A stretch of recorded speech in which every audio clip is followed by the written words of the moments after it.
The autumn wind cut through Benson's Crossing like a dull blade, carrying the scent of coal smoke and early snow.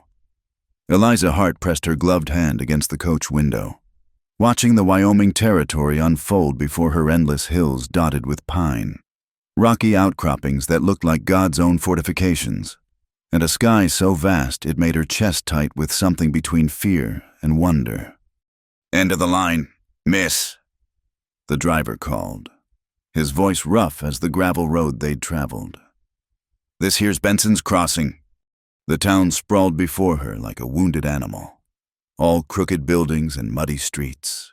Men in worn coats shuffled between the saloon and the general store, their breath visible in the cold air. A few women hurried past, clutching shawls and avoiding eye contact. This was nothing like Philadelphia, nothing like the orderly streets and church bells of her former life. Eliza gathered her traveling case and stepped down, her boots sinking slightly into the half-frozen mud. The inheritance papers crinkled in her coat pocket, her uncle's final gift, a parcel of land called Dry Creek, number 17 on the territory map. She'd never met Uncle Theodore, but his letter had been clear the land was hers, and with it, a chance to build something meaningful in this raw country. "You'd be the Hart girl," a woman's voice called out. Eliza turned to see a sturdy woman in her 50s, gray hair pinned severely back, standing in the doorway of what appeared to be a boarding house. "Mabel Quinn, got your telegram last week." "Mrs. Quinn," Eliza said, grateful for any sign of civilization. "Yes, I'm Eliza Hart. I've come about my uncle's property." Mabel's expression shifted, something unreadable passing across her weathered features. "Best come inside? Wind's got teeth today." The boarding house parlor smelled of wood smoke and strong coffee. Mabel poured 2 cups without asking, then settled across from Eliza with the air of someone about to deliver bad news. "Your uncle was a good man," Mabel began. "Kept to himself, minded his business, but that land of his—" She paused, choosing her words. "Silas Creedy's been circling it like a vulture since Theodore passed. Coal company man. Works for the railroad contractors." "I have the legal documents," Eliza said, touching her pocket. "The land is rightfully mine." "Legal don't always mean safe out here, child." Mabel leaned forward. "Creedy's got ways of making folks see things his way. Your uncle, he held out, but—" She stopped herself. "Well, accidents happen in mining country." A chill that had nothing to do with the weather ran down Eliza's spine. "Are you saying my uncle's death wasn't natural?" "I'm saying you should be careful. That's all." Before Eliza could respond, the door banged open. A young man in a deputy's badge entered, stomping mud from his boots. He looked barely older than Eliza herself, with nervous eyes that darted between the 2 women. "Mrs. Quinn, miss." He touched his hat. "Deputy Carter, heard we had a newcomer." "This is Miss Hart," Mabel said. "Come about the Dry Creek property." Carter's face tightened. "Miss Hart, I'll need to see your papers. Just procedure. You understand." Eliza produced the documents, watching as Carter examined them with more care than seemed necessary. "Everything appears in order," he said finally, though he didn't sound pleased about it. "The property's yours, legal and true, but Miss Hart—" He glanced at Mabel, then back. "That house has been sealed since your uncle's passing, and there's been some interest from other parties."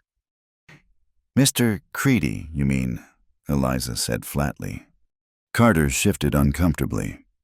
"I'm just saying, Miss, sometimes it's easier to sell and start fresh somewhere else.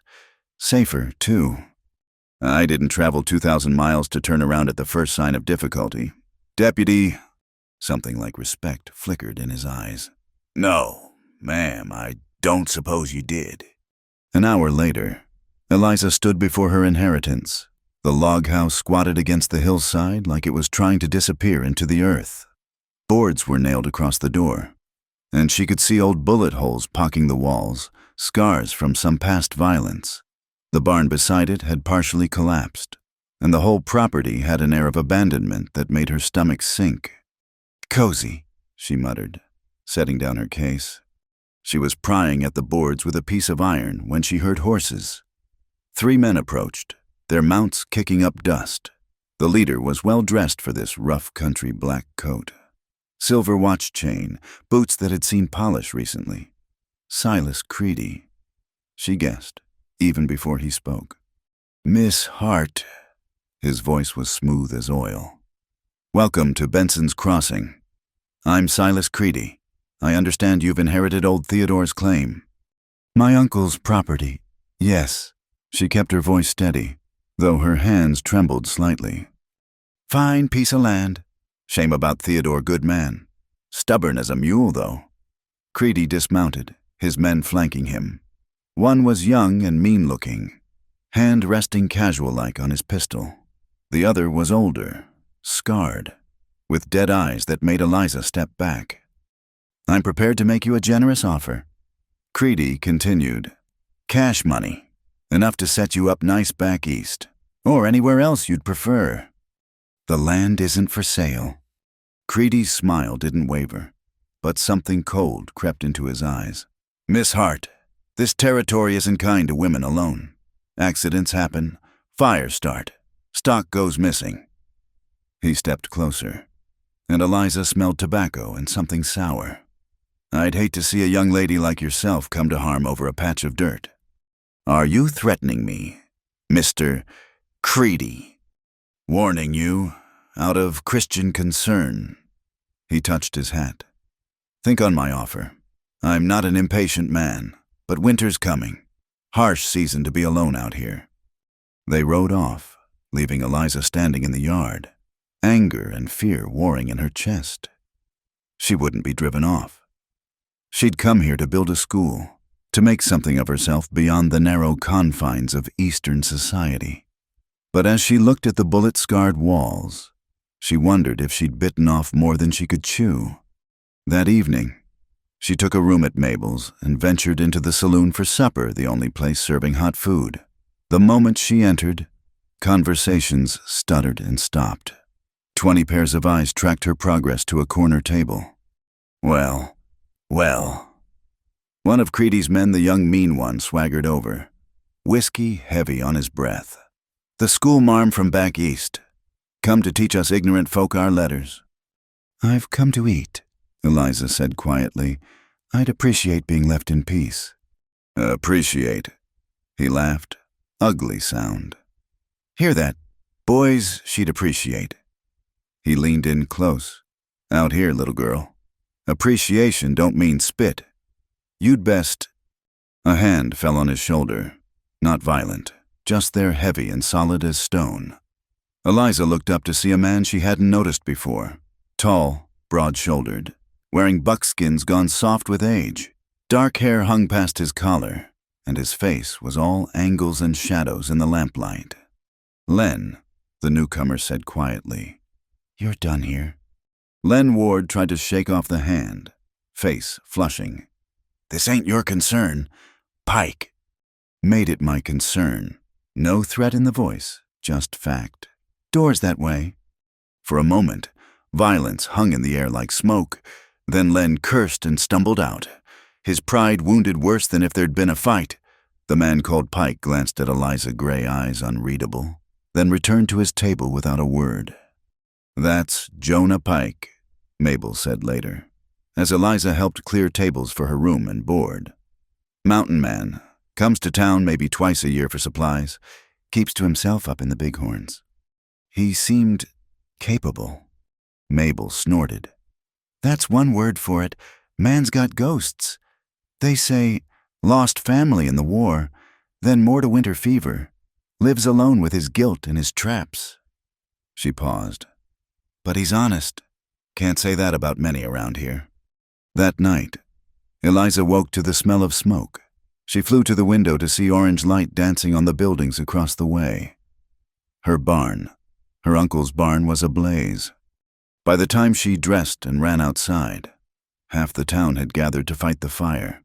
Men formed bucket brigades while women corralled children and livestock away from flying sparks. The barn was beyond saving, but they managed to keep it from spreading. "Accident," Creedy said, appearing at her elbow as the last flames died. "Old wood. Dry season. Lucky it wasn't the house." Eliza rounded on him, not caring who heard. "This was no accident."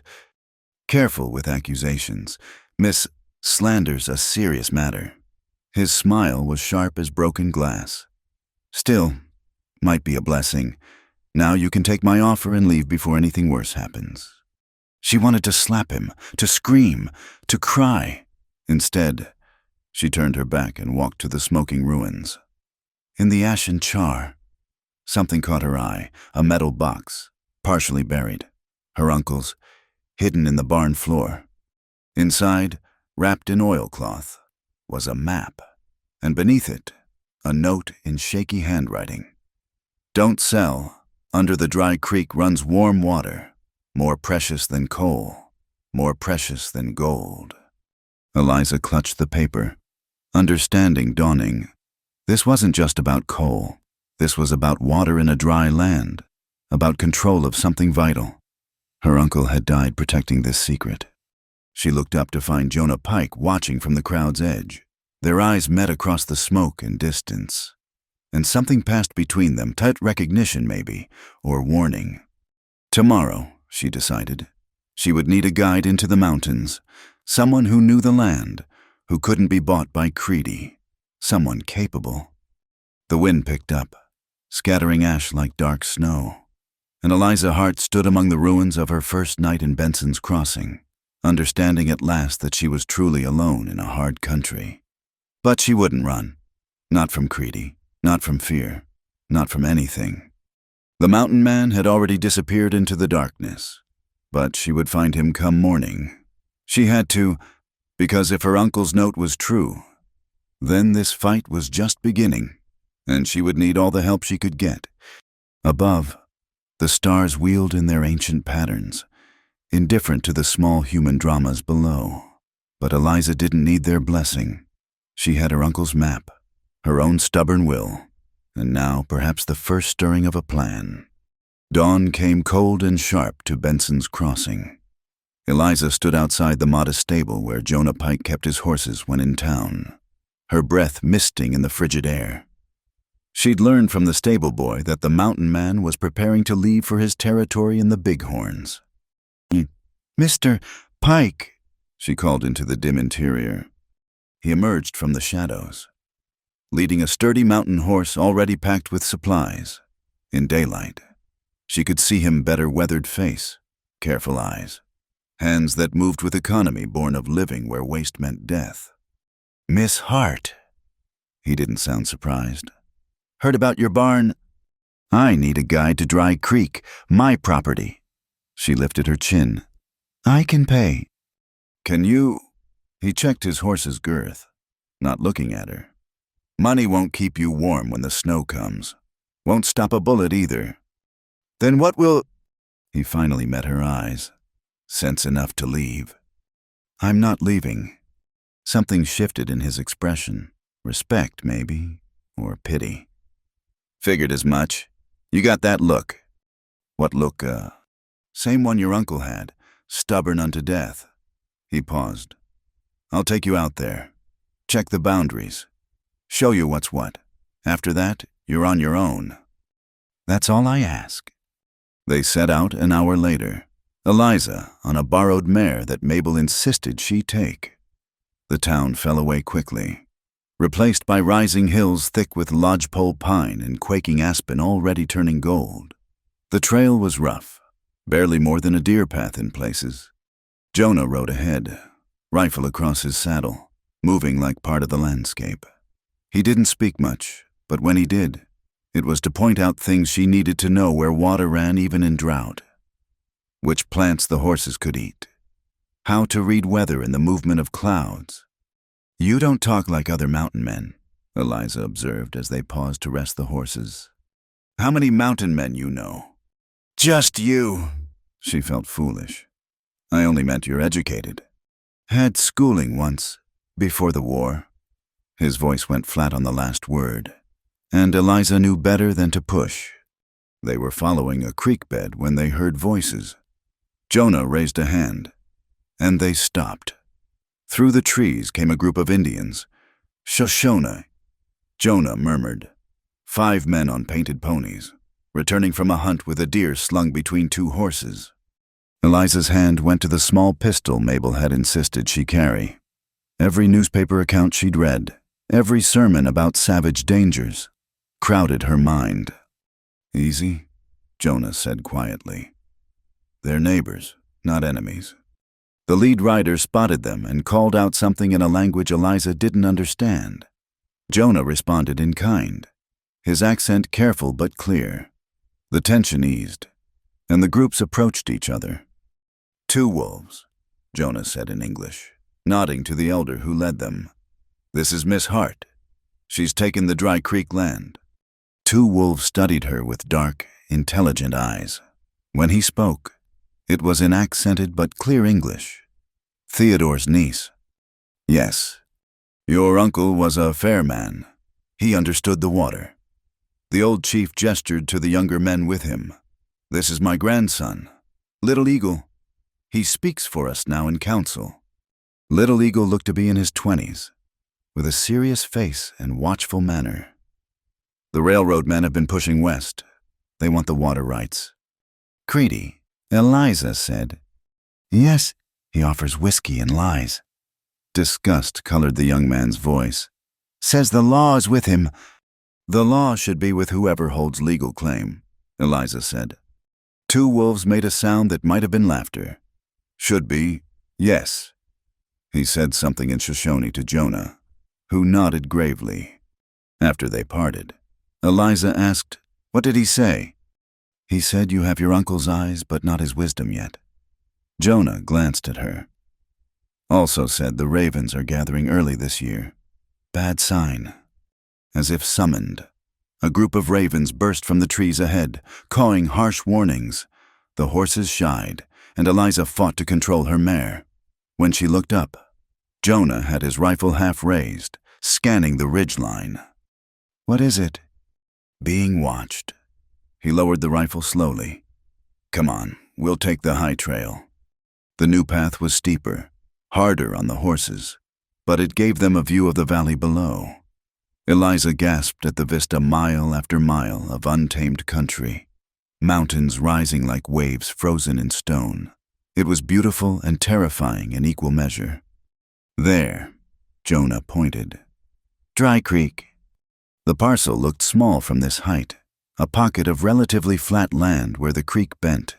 She could see her uncle's cabin, tiny as a child's toy, but she could also see why it mattered. It controlled the narrow valley, the water access, the easiest pass-through to the better grazing lands beyond. "Strategic," she murmured. "Your uncle knew what he had." Jonah dismounted, checking the ground. Fresh tracks, 3 horses, maybe 4 hours old. "Creedy's men." "Like as not." He straightened. "They're watching, seeing what you'll do." They descended carefully, and soon stood before the cabin. In daylight, it looked even more abandoned, but the structure was sound, built to last with thick logs and a stone foundation.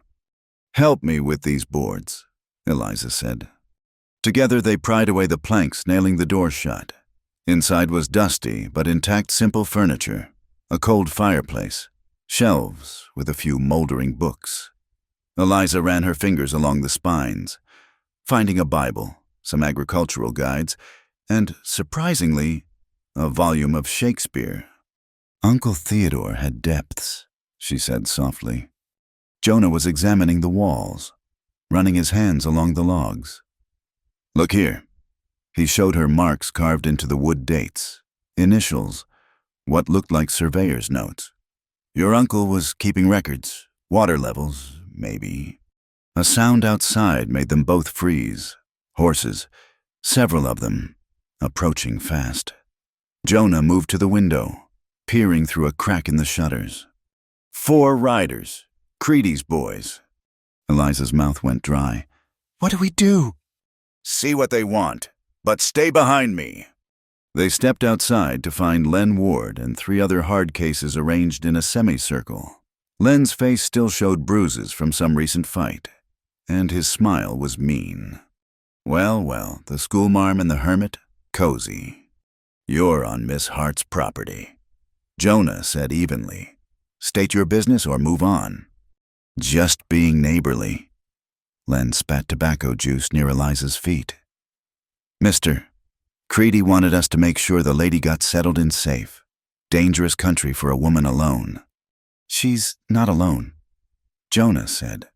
"No, you planning to stay here? Pike Playhouse with the pretty teacher."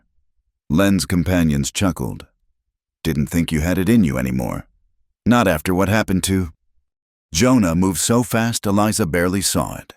One moment he was standing relaxed. The next, Len was on the ground, nose bleeding. The other men went for their guns, but Jonah already had his rifle leveled. "The next man who clears leather gets buried here," he said quietly. "Your choice." The moment stretched taut. Then Len struggled to his feet, hand pressed to his nose. "This ain't over. Pike, you neither, lady, Mr. Creedy's offer won't last forever." They rode off, and Jonah lowered his rifle. His hands, Eliza noticed, were perfectly steady. "Thank you," she said. "Don't thank me yet. This was just the first dance." He looked at the sky, where clouds were building over the mountains. "Storm coming. We need to get back." But the storm moved faster than expected. They were only halfway to town when the snow started thick, heavy flakes that quickly obscured the trail. The wind picked up, driving ice crystals like needles. "Can't make town in this," Jonah shouted over the gale. "Know a place we can shelter." He led them off the trail, up a narrow canyon to where an overhang of rock created a natural cave. It wasn't large, but it was dry and out of the wind. They brought the horses in too, crowding the small space. "I'll get a fire going," Jonah said. "You got any food in those saddlebags?" Eliza had packed bread and dried meat, which they shared as the storm raged outside. The fire was small. Jonah was careful with wood, but it pushed back the cold enough to stop their shivering. "First lesson about the mountains," he said, feeding sticks to the flames. "Weather turns fast. Always be ready to fort up. I'm beginning to understand why people don't last out here. Some do, the ones who learn to bend instead of break." He studied her across the fire. "Your uncle bent plenty, but he never broke, even at the end. You knew him well." "Well enough. He'd come up to my place sometimes. When the loneliness got too much, we'd play cards, talk about books." A ghost of a smile touched his lips. "He was proud when he heard you were coming. Said you had education, gumption, said you'd make something of the place." Tears stung Eliza's eyes. She'd never met Uncle Theodore, but suddenly she missed him fiercely. "Tell me about the water," she said. His note mentioned warm springs. Jonah nodded slowly. "There's places in these mountains where the earth's fire comes close to the surface. Hot springs, warm seeps. If Dry Creek's got one, it means year-round water, even in the worst freeze. Means the difference between life and death for cattle, for people, and for the railroad. Especially for the railroad. Steam engines need water, lots of it. A reliable source would be worth killing for." The word hung between them. Eliza pulled her shawl tighter. "You think they killed him?" "Can't prove it. But your uncle was healthy as a horse in September, dead by October. Convenient for Creedy." They sat in silence, listening to the storm. Eliza found herself studying Jonah in the firelight, the lines around his eyes, the careful way he moved, like a man carrying invisible weight. Len mentioned something about what happened to someone. His face closed off. "Len talks too much." "I'm sorry, I shouldn't pry." "No, it's—" he sighed. "My wife, my boy. Winter of '68, I was gone. Hunting, blizzard came early, like this one. By the time I made it back," he stared into the fire. Fever took them. Nothing I could do but dig graves in frozen ground. Eliza's heart ached for him. I'm so sorry. Long time ago. But his voice said otherwise. After that, I went higher into the mountains. Easier than facing people. Facing memories. Yet you helped me today. Your uncle asked me to keep an eye out if you came. Man's last request, you honor that. He added another stick to the fire.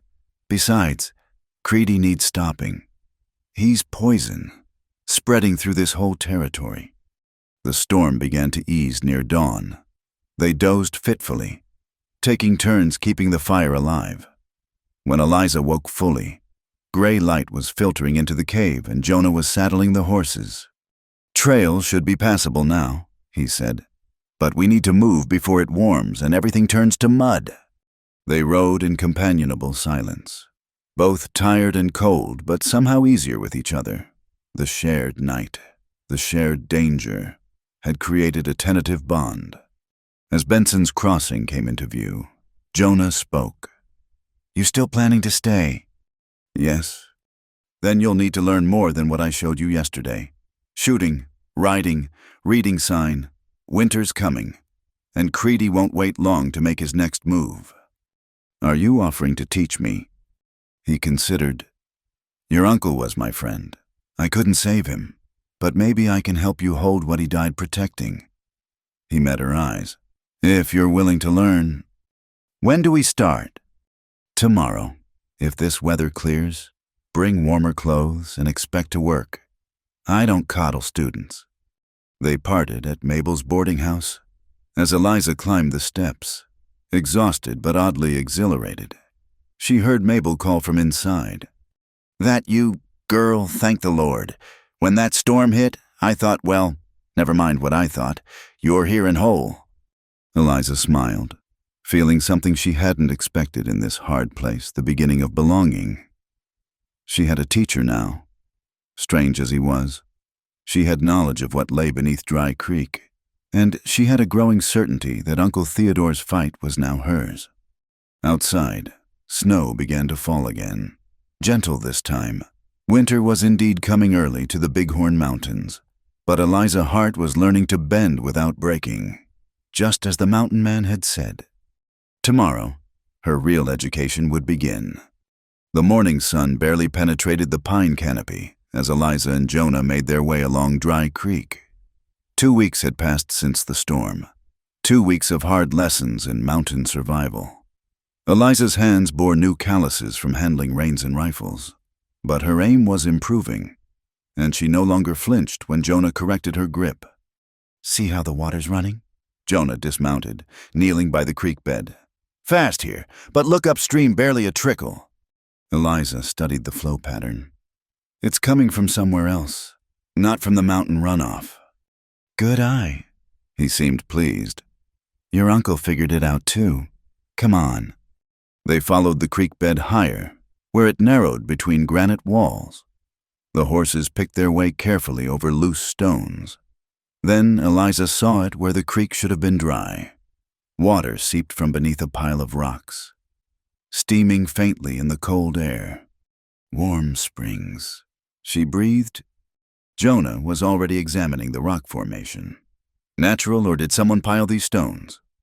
Together they shifted the smaller rocks, revealing a pool of clear water beneath. Eliza dipped her fingers in it. Was warm as bath water, with a slight mineral smell. This is it, she said.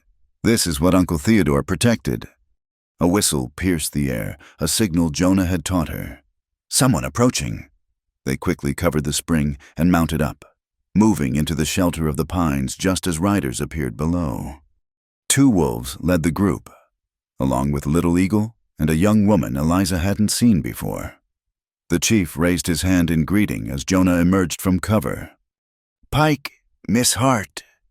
2 wolves dismounted with the careful movements of age. We need to speak. They gathered by the creek, the Shoshone woman watching Eliza with curious dark eyes. She was perhaps 20, with intricate beadwork on her doeskin dress. This is my granddaughter, Lark, 2 wolves said. She knows the healing plants, the old ways. Lark nodded shyly. When she spoke, her English was careful but clear. Your uncle, he brought my grandmother willow bark when her joints hurt. Good man. The warm water, Little Eagle said. Getting to business. Our people have known of it for generations. It feeds the high meadows where the elk winter, keeps the grass green even under snow. Sacred, Eliza asked. Not sacred, Two Wolves corrected, but necessary. The elk need it. We need the elk. The circle of things. And now Creedy wants to break that circle. Jonah said, he's been making offers to the territorial governor. Little Eagle's voice was bitter. Says he can bring prosperity. Jobs. Says the Indians are obstacles to progress. What if we made a different agreement? Eliza said slowly. A legal one. Water rights shared between my land and your people. Written down. Filed with the territory. The Shoshone exchanged glances. Two Wolves spoke in their language. Gesturing, finally. He turned back. Your law has not been kind to us. No, Eliza admitted. But it's better than no law at all. Better than Creedy's law. We will think on this. Two Wolves decided, but know this: if the railroad men poison this water with their digging, their chemicals, we will not stand by. After they left, Jonah and Eliza worked to better conceal the spring, piling stones in a way that looked natural but would protect the source. You surprised me, Jonah said as they worked. That offer to share legal rights? It's only practical.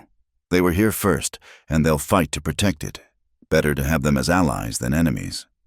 Your uncle thought the same, but he never got the chance to formalize it.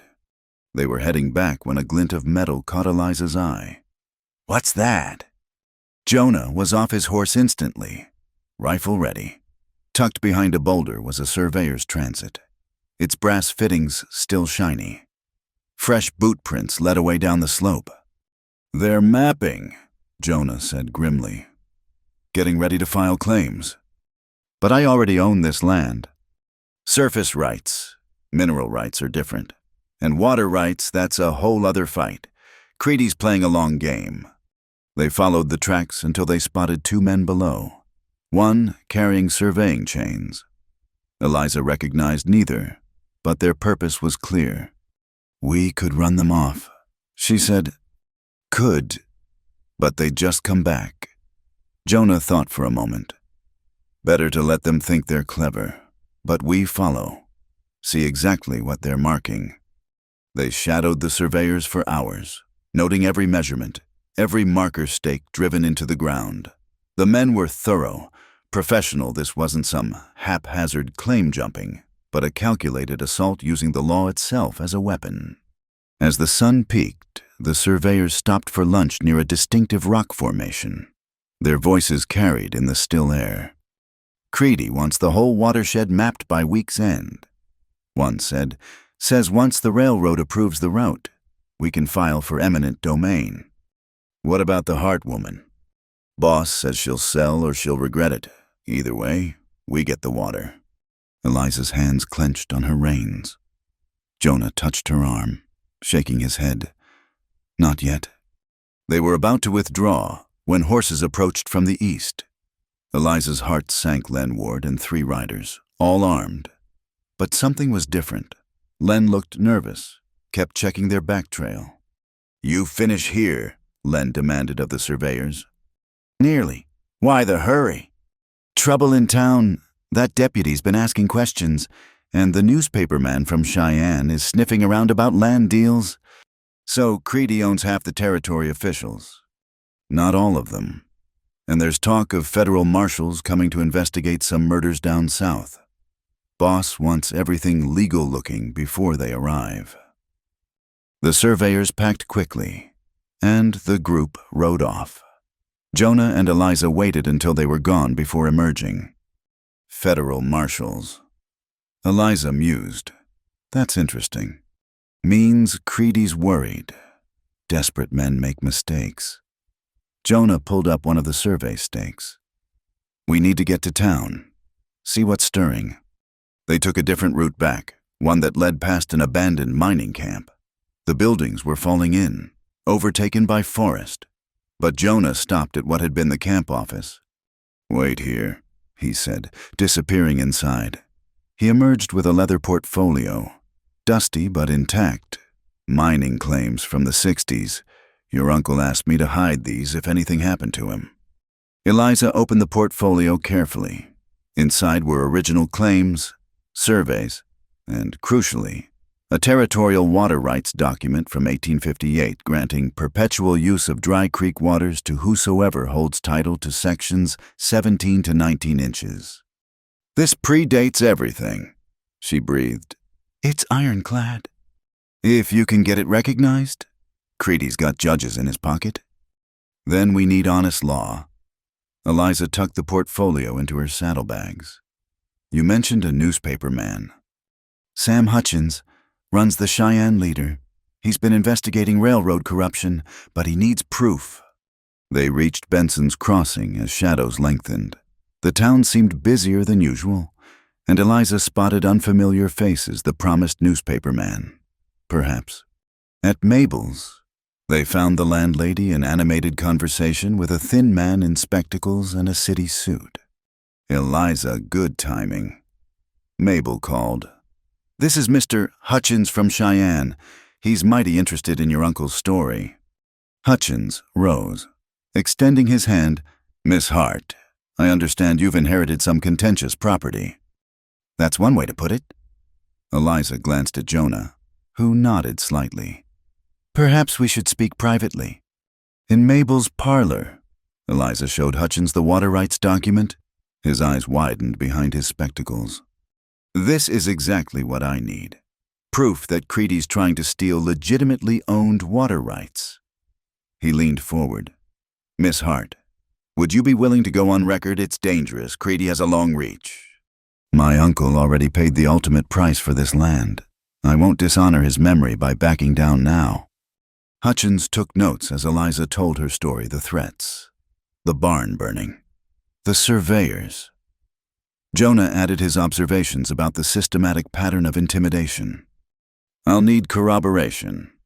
Hutchins said, "Other locals who've been pressured."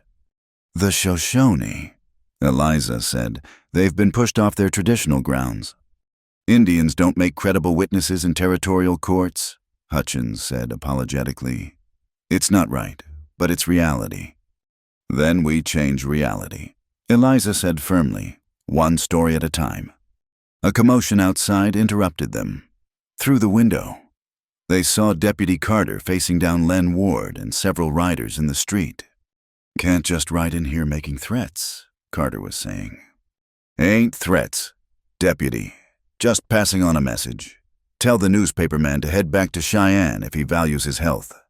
Jonah moved toward the door, but Eliza caught his arm. "Wait. Let's see if Carter has backbone." The deputy's hand hovered near his gun. "That sounds like a threat to me, Ward. Maybe you should move along before I arrest you for disturbing the peace." "You'd arrest me?" Ward laughed. "Boy, you don't have the sand." Carter's draw was surprisingly fast. His gun centered on Ward's chest. "Try me." The street went silent. Then Ward raised his hands, still smirking. "No need to get touchy. Deputy, we're leaving." As they rode out, Carter holstered his gun with shaking hands. Hutchins whistled low. "Seems you have at least one honest lawman." "He's young," Jonah said, "but he's learning." That evening, Eliza worked with Hutchins to document everything while Jonah kept watch. Mabel provided coffee and stern warnings about locked doors. "There's something else," Eliza said eventually. "The warm springs. That's what this is really about." She explained about the hidden water source, its importance to the ecosystem and the native peoples. Hutchins's excitement was palpable. Thermal springs. That changes everything. Railroad men have been looking for reliable water sources all along the proposed northern route. This could be worth a fortune. Or worth preserving, Eliza countered. Some things shouldn't be for sale. Noble sentiment. but nobility needs legal backing. Hutchins gathered his notes.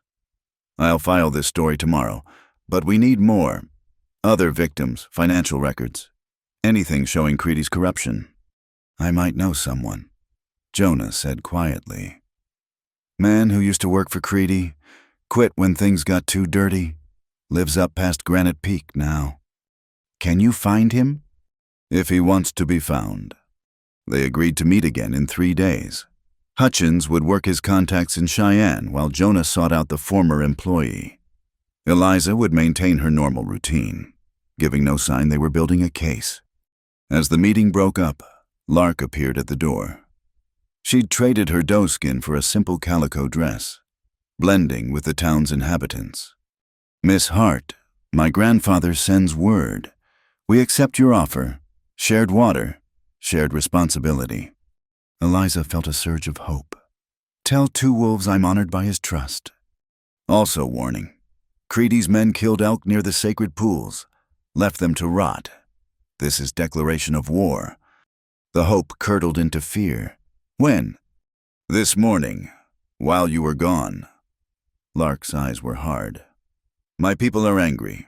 Some speak of riding against the miners. No, Eliza said urgently. That's what Creedy wants an excuse to call in the army. We have to be smarter. Then be smart quickly, Lark said. Winter comes, and with it, desperation. After she left, Jonah walked Eliza to her room. At the door, he paused. You did good today. Your uncle would be proud. I'm frightened, she admitted. It's all moving so fast. Fear's healthy, keeps you sharp. He touched his hat brim. I'll be back in 3 days. Stay close to town. Stay near people. And Eliza.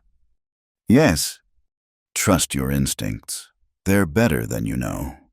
As he disappeared into the darkness, Eliza touched the portfolio of documents hidden beneath her bed. The truth was a weapon, but only if she lived to wield it. Outside, snow began to fall again. Each flake a cold reminder that time was running out. The warm springs still flowed hidden beneath their stones. But for how long and at what cost to keep them free? The 3 days passed like water through clenched fingers. Eliza kept herself busy helping Mabel with the boarding house, teaching letters to a few town children whose parents were brave enough to defy Creedy's implied threats. But her mind wandered constantly to Jonah, somewhere in the mountains, seeking answers. On the 3rd night, she was reading by lamplight when pebbles struck her window. Her heart leaped Jonah's signal, but when she peered through the curtain, it was Lark who stood in the shadows below. Come quickly, the Shoshone woman whispered when Eliza opened the back door. Pike is at your uncle's cabin. He's hurt. Eliza didn't hesitate. She grabbed her coat and the medical supplies Mabel kept for emergencies, following Lark through the dark streets to where horses waited. What happened? Ambush at Granite Peak. He got away, but took a bullet, made it to Dry Creek before collapsing. Lark's face was grim. He asked for you. Only you. They rode hard through the bitter night, snow stinging their faces. Eliza's mind raced with possibilities, each worse than the last. When they finally reached the cabin, warm light spilled from windows she'd left shuttered. Inside, Jonah lay on the floor near the fireplace, his face pale and drawn. Blood seeped through a rough bandage on his shoulder. An older Shoshone man Eliza didn't recognize tended the fire. Jonah, she breathed, dropping to her knees beside him. His eyes opened, focusing with effort. Eliza, good. Need to tell you. Hush. Let me see. She carefully peeled back the bandage, relieved to find the wound clean through, painful but not immediately life-threatening. Who did this? Creedy's men, but I found Morrison, the man who used to work for him. Jonah gritted his teeth as she cleaned the wound. He talked, told me everything. Save your strength. No, listen. Creedy killed your uncle. Morrison saw him give the order. Said it was because Theodore found something else, not just the water. Documents, proof of claim jumping, murdered prospectors, bribes all the way to Washington. Eliza's hand stilled. Where are these documents? That's the thing. Morrison thinks your uncle hid them somewhere only you would find. Said Theodore talked about leaving you more than land, leaving you the truth. As Eliza worked to properly bandage his shoulder, her mind turned over this information. Where would Uncle Theodore hide something meant only for her? She'd searched the cabin thoroughly. There, she said finally, tying off the bandage. That should hold until we can get you to town. No town, they'll be watching. Jonah struggled to sit up. Lark's grandfather offered shelter, safer with them for now. Then I'm coming with you. Too dangerous. I need to keep you alive, Eliza interrupted. You're no good to anyone dead. Something shifted in his expression. The firelight caught the gray of his eyes, turning them almost silver. Stubborn woman. You knew that when you agreed to help me. The Shoshone man spoke quietly to Lark, who translated. He says the storm is worsening. We should stay here tonight. Move at first light. Eliza made Jonah as comfortable as possible on the narrow bed, then set about securing the cabin. The windows were already shuttered, but she checked each one, remembering Len Ward's threats. Lark helped her bring in more firewood while the old man kept watch. Your grandfather's friend, Eliza asked as they worked. Uncle, a medicine man. He knows the healing plants. Lark studied Eliza with those direct dark eyes. Pike is important to you. It wasn't a question, but Eliza felt compelled to answer. He's been kind, helpful. More than that, I think. Lark smiled slightly. He looks at you like my husband looks at me, like the sun rises in your face. Heat flooded Eliza's cheeks. It's not like that. We barely know each other. Sometimes the heart knows before the mind accepts. They settled in for the night, taking turns keeping watch. Jonah slept fitfully, occasionally muttering words Eliza couldn't catch. She found herself studying his face in the firelight, the strong jaw, the lines that spoke of laughter and sorrow in equal measure. When had this complicated, careful man become so important to her? Near midnight, he woke with a start, hand reaching for a gun that wasn't there.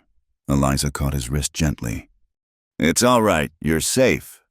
He blinked, orienting himself. Eliza, you stayed. Of course I stayed. They were alone. Lark dozed in the corner while her uncle kept watch outside. The fire had burned low, casting dancing shadows on the walls. Jonah's hand turned in hers, fingers interlacing. I should tell you, he said quietly. About Morrison.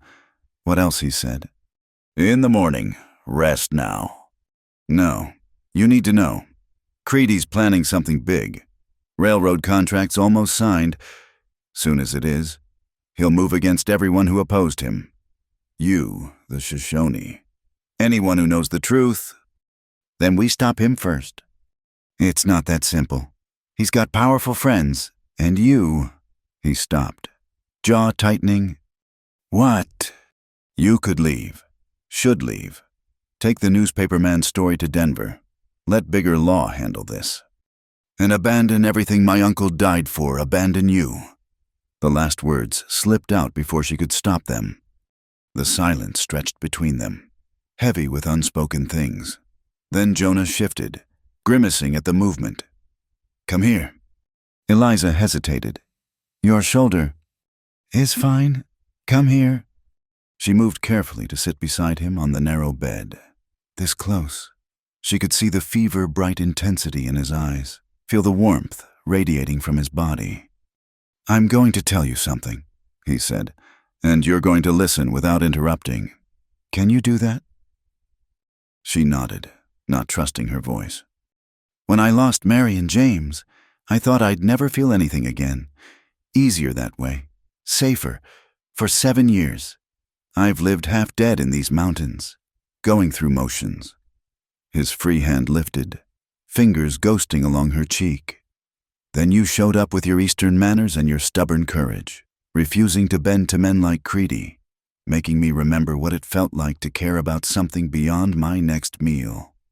Eliza's breath caught, The touch of his fingers was feather-light, but it sent sparks through her entire body. You scare me. Eliza Hart, scare me more than Creedy's bullets or winter storms, because if something happens to you— He stopped, closing his eyes. Nothing will happen, she whispered. We'll stop Creedy, find the documents, make things right. Always so certain. His eyes opened, holding hers. I used to be certain too. Now I only know one thing for sure. What's that? Instead of answering, he drew her down slowly, giving her time to pull away. She didn't. Their lips met softly, tentatively, a question asked and answered in the space of a heartbeat. Eliza had been kissed before, chased pecks from would-be suitors back east. This was different. This was fire and promise and a fierce tenderness that made her bones melt. She faced the wall to hide her fear, but the mountain man turned the virgin gently to him, his hand cradling her face like something precious. Don't hide from me, he murmured against her lips. Not anymore. They kissed again, deeper this time, until Eliza felt dizzy with it. When they finally parted, her hands were trembling. Jonah. I know. Wrong time, wrong place. But I needed you to know. In case— No. She pressed her fingers to his lips. No, in case. We're going to survive this. Both of us. He caught her hand, pressing a kiss to her palm. That Eastern certainty again. Mountain stubbornness. I'm learning from the best. A sound outside made them both tense. Lark was instantly awake, hand on her knife. But it was only her uncle, entering with a swirl of snow. He spoke rapidly in Shoshone. Lark translated, face grave. Riders coming, many of them, moving fast despite the storm. Jonah tried to rise, but Eliza held him down. You're in no condition to fight. No choice. He looked to Lark's uncle. How many— The man held up both hands, 10 fingers. Too many for a coincidence. Jonah muttered. They tracked us somehow. Eliza's mind raced. 10 men, Jonah wounded, a storm outside. Then she remembered something. The root cellar. Uncle Theodore mentioned it in one of his letters. Said he'd dug it deep, reinforced it. They searched quickly, finding the hidden door beneath a worn rug. The cellar was indeed deep, carved into bedrock, with a tunnel leading away into darkness. Old mining shaft. Jonah realized. Your uncle was cleverer than we knew. They could hear horses now, voices carrying on the wind. No time for debate. Lark and her uncle helped Jonah down into the cellar while Eliza grabbed the documents and medical supplies. The fire, Lark hissed. Still warm. They'll know someone was here. Then let them know. Eliza made a quick decision. You 3 follow the tunnel. Find where it emerges. I'll delay them, then catch up. Like hell. Jonah growled, but he was already being half carried into the darkness. Eliza replaced the rug, then positioned herself by the fireplace, her uncle's Bible open on her lap. When the door crashed open moments later, she looked up with practiced calm. Gentlemen, rather late for a social call. Len Ward stood there, snow-covered and furious, backed by 9 hard-looking men. Where is he? Where is who? Don't play games. Woman, Pike's horse is outside, and that wound's bleeding fresh. We know he's here. Mr. Pike did stop by earlier, Eliza said evenly. But he left hours ago, said something about needing to reach Cheyenne quickly. Liar. Ward stepped closer, and Eliza smelled whiskey on his breath. Boss wants Pike dead and you compliant. We can do this easy or hard. I choose neither. She stood, letting the Bible fall. Her hand found the small pistol in her pocket. I'm on my own property, and you're trespassing. Leave now. Ward laughed. Are you going to shoot all of us, little girl? No, just you. She drew the pistol smoothly, just as Jonah had taught her. Then your men can explain to Creedy how they let a woman kill their leader. The room went very still. Ward's hand hovered near his gun, calculating odds. Besides, Eliza continued, heart pounding but voice steady, do you really think I'd stay here alone? Deputy Carter knows where I am. The newspaper man, too. How long before they come looking? Doubt flickered in Ward's eyes. One of his men spoke up. Storm's getting worse. Len, if Pike headed for Cheyenne, we'll never catch him in this. Shut up. But Ward was wavering.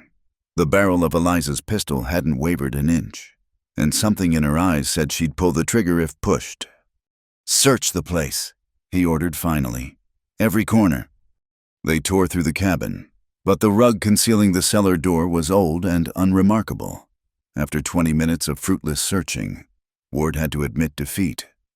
This isn't over, he snarled at Eliza. Creedy's got plans for you, wee girl. You'll wish you'd taken his offer when you could.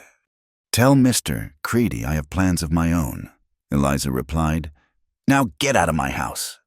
They left reluctantly, and Eliza waited until the sound of horses faded before collapsing into a chair. Her hands shook so badly she could barely hold the pistol. An hour passed before she dared check the cellar. The tunnel was empty, but Lark had left signs, subtle markers showing which direction they'd gone. Eliza followed, feeling her way through the darkness until she emerged in a snow-covered grove a quarter-mile from the cabin. Lark materialized from the shadows. This way, quickly! They found Jonah and the medicine man sheltered beneath an overhang, horses already saddled with supplies Lark had hidden earlier. That was foolish, Jonah said when he saw her, but relief colored his voice. That was necessary. Eliza swung into her saddle. Now let's go before they realize they've been tricked. They rode through the storm, taking paths Eliza hadn't known existed. By dawn, they reached the Shoshone Winter Camp, a collection of lodges protected by high ridges. Two wolves met them, his weathered face grave. You bring trouble to our door, Pike. I know. I'm sorry. Don't be sorry. Be useful. The chief gestured to his people, men and women preparing weapons, children being gathered into the safest lodges. War comes whether we wish it or not. Better to choose the ground. As Jonah was taken to be properly treated, two wolves drew Eliza aside. Your uncle understood something. The land doesn't belong to us. We belong to the land. Creedy seeks to break that belonging, make everything property to be bought and sold. He studied her with those ancient eyes. You have his papers? Yes. Good. But papers are just marks on white man's bark. The true power is here. He touched his chest. And here. His hand moved to the knife at his belt. Which will you trust when the moment comes? Both, Eliza said without hesitation.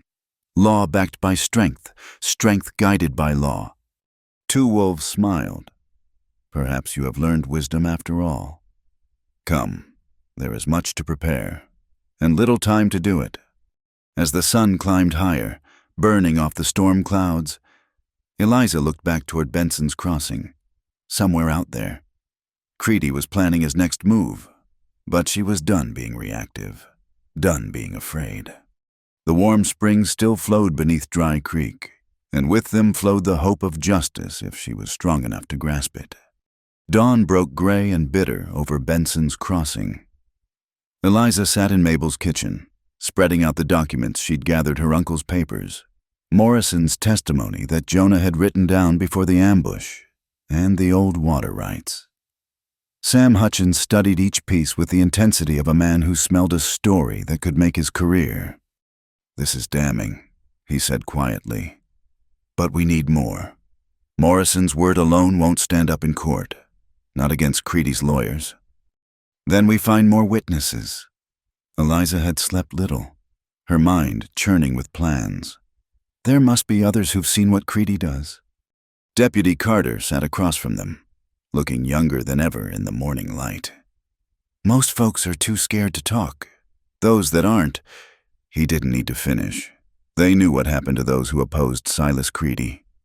What about financial records? Mabel asked. refilling coffee cups. Man like Creedy. He's got to keep books somewhere. Even crooked money leaves a trail. His office at the mining company, Carter said slowly. But it's guarded day and night, and without a warrant. We get a warrant, Eliza interrupted. Judge Ferris in Cheyenne, Hutchins, you said he's one of the few honest judges left.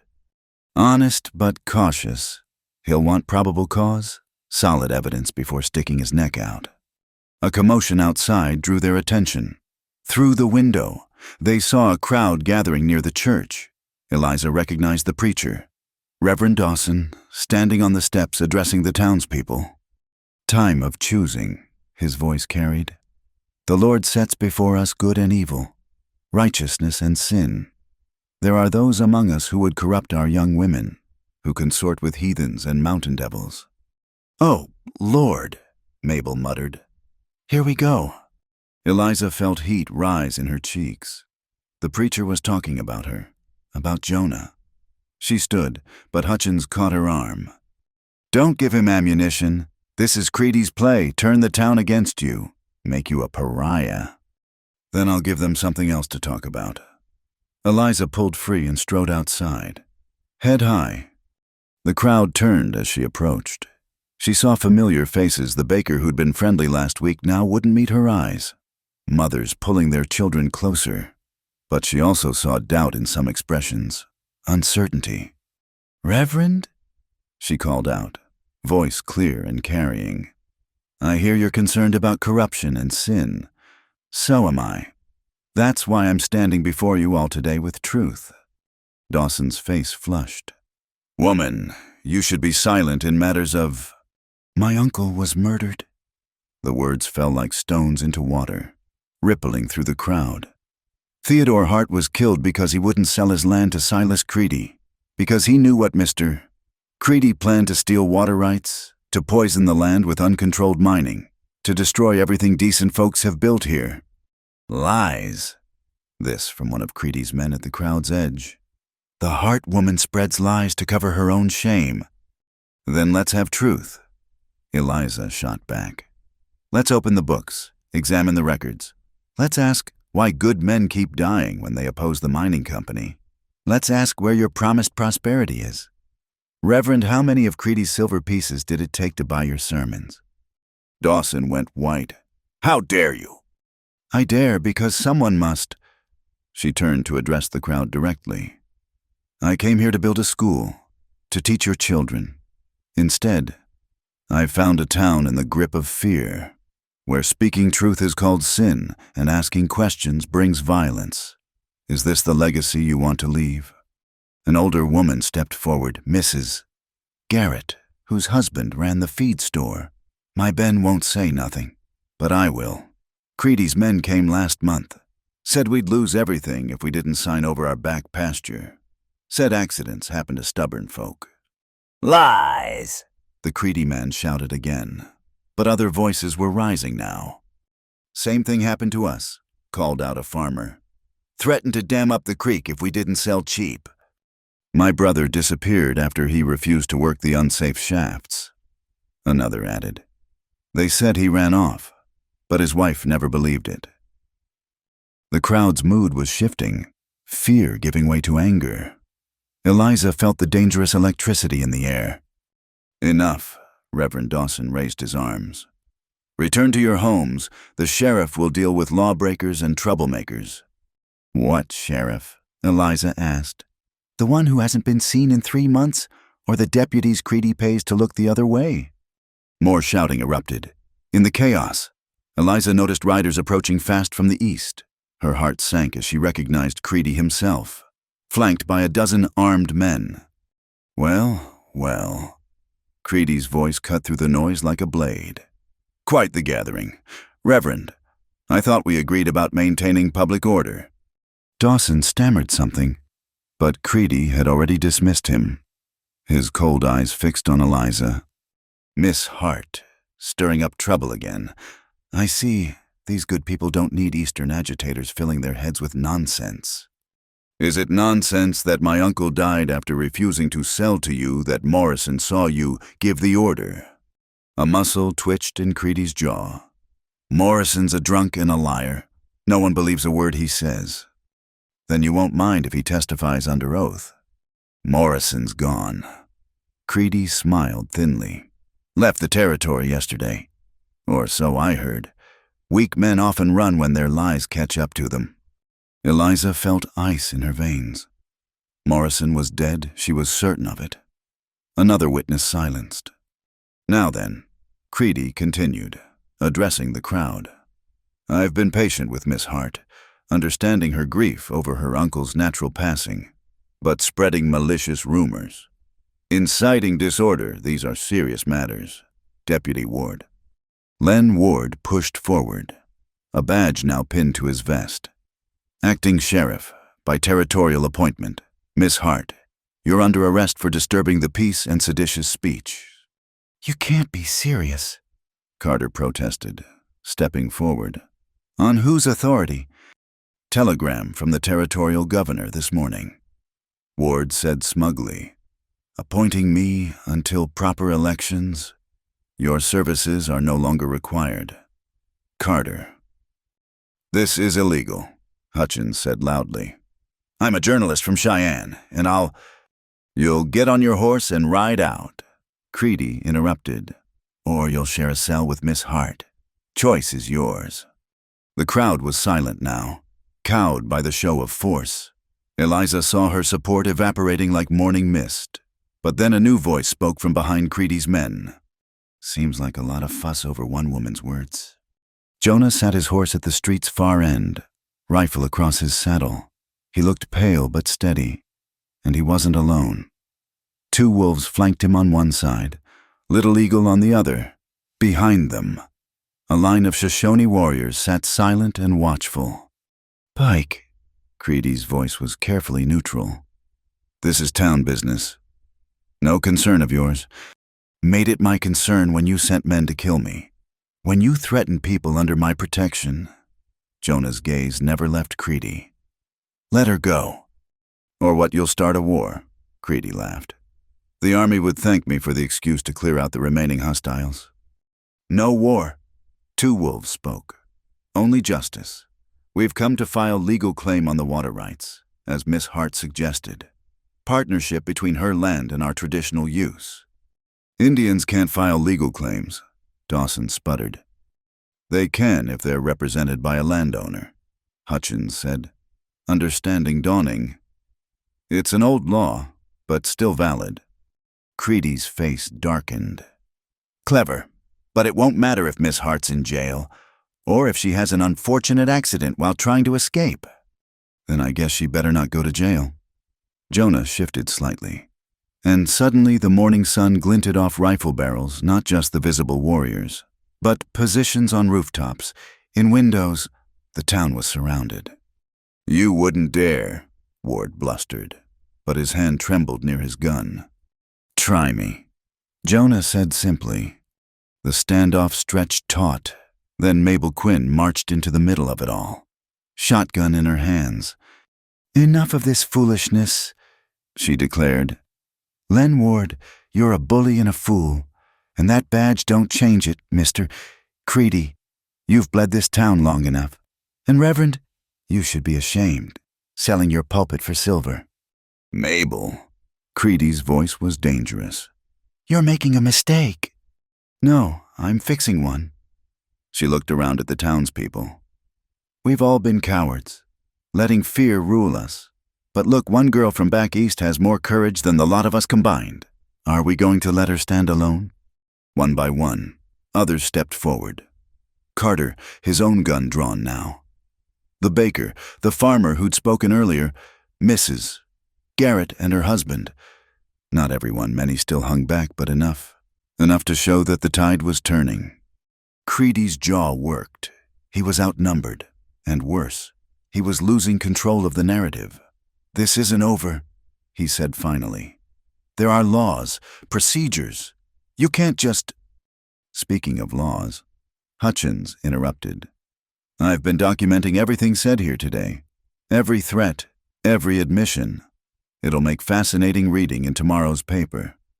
And I've got something else, Eliza said, reaching into her coat. "A letter from my uncle, written the day before he died. He suspected you were planning to kill him, Mr. Creedy. He named names, dated incidents. I've already posted copies to newspapers in Denver and San Francisco." It was a bluff. She had no such letter, but Creedy didn't know that, and she saw uncertainty flicker in his eyes. "Lies," he said, but without conviction. "Then sue me for libel," Eliza challenged. "Let's go to court. Air everything in public, unless you're afraid of what might come to light." Long moments passed. Then Creedy wheeled his horse around. "We're done here, for now." He looked back at Eliza. "But this isn't finished, girl. Not by a long shot." They rode out, Ward casting murderous looks over his shoulder.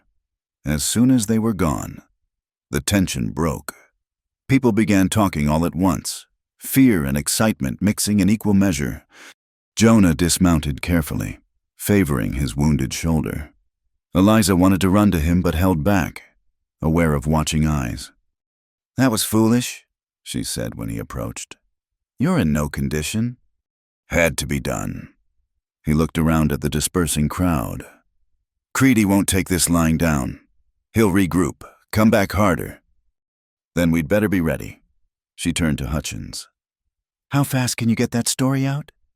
"I'll ride for Cheyenne today. But Eliza, we still need hard evidence. Financial records, something that proves the murders." "I know where to look," a new voice said. They turned to see a young woman in a faded dress, Ward's sister. Eliza realized with shock. "Len keeps papers in our barn, hidden. Says it's insurance in case Creedy turns on him." "Beth, no," someone protested. "He's your brother. He stopped being my brother when he chose Creedy's money over what's right," Beth Ward said firmly. "I'll show you where." As plans were made and alliances formed, Eliza felt Jonah's presence beside her like a warm fire on a cold day. They had won this battle, but the war was far from over. "Thank you," she said quietly, "for coming when you did." "Couldn't let them railroad you." He paused. "That was a nice bluff." "About the letter," she smiled. "Who says it was a bluff?" "Because I knew Theodore. He'd never put you in danger by naming you in writing." Jonah's expression softened. "But it was the right play. Creedy's off balance now. We need to press the advantage before he recovers." Two wolves approached, dignity intact despite the morning's tensions. "We'll file the water rights partnership today, but papers are only as good as the strength to defend them." "I know," Eliza said. "But it's a start. Law backed by strength. Remember?" The old chief smiled. "You learn. Good. Now come, we have much work to do." As the sun climbed higher, Benson's Crossing buzzed with new energy. For the first time in years, people were speaking openly about Creedy's stranglehold on the territory. It wouldn't last, fear would creep back in, but for now, truth was having its day. And in a barn on the outskirts of town, Beth Ward was pulling out hidden ledgers that would, at last, give them the ammunition they needed for the larger fight to come. The warm spring still flowed beneath Dry Creek, but now they flowed toward justice, turbulent and unstoppable as the mountain streams in spring. The wind howled through Wolf's Canyon like a living thing, driving snow horizontal across the narrow passage. Eliza pressed herself against the rock wall, heart pounding as she listened for sounds of pursuit. Beside her, Jonah checked his rifle with practiced efficiency despite his still healing shoulder. "They're coming," Little Eagle reported, scrambling down from his lookout position. 20 men, maybe more, moving fast." It had been 3 days since the confrontation in town. 3 days of fevered preparation, gathering evidence, filing legal papers. Then word came that Creedy was moving not through the courts, but with hired guns and dynamite, intent on destroying the warm springs before any legal protection could take hold.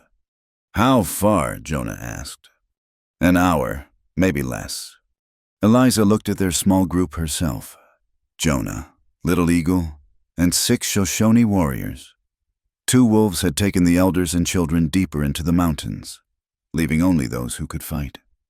"The charges are set?" she asked. Jonah nodded grimly. "Not to destroy the springs to block the canyon. Buy us time." "And Carter should be halfway to Cheyenne by now with the evidence. If he made it, if Creedy hadn't intercepted him." A cry echoed off the canyon walls. A scout's warning. The enemy was closer than expected. "Positions," Jonah ordered quietly. They spread out among the rocks, using the high ground to their advantage. Eliza found herself behind a boulder, rifle heavy in her hands. She'd practiced, but shooting at targets was different from shooting at men.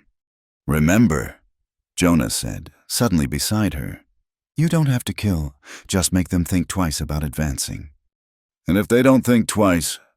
His gray eyes were steady on hers. "Then you do what you must to survive. Your uncle's fight becomes our children's inheritance only if we live to pass it on."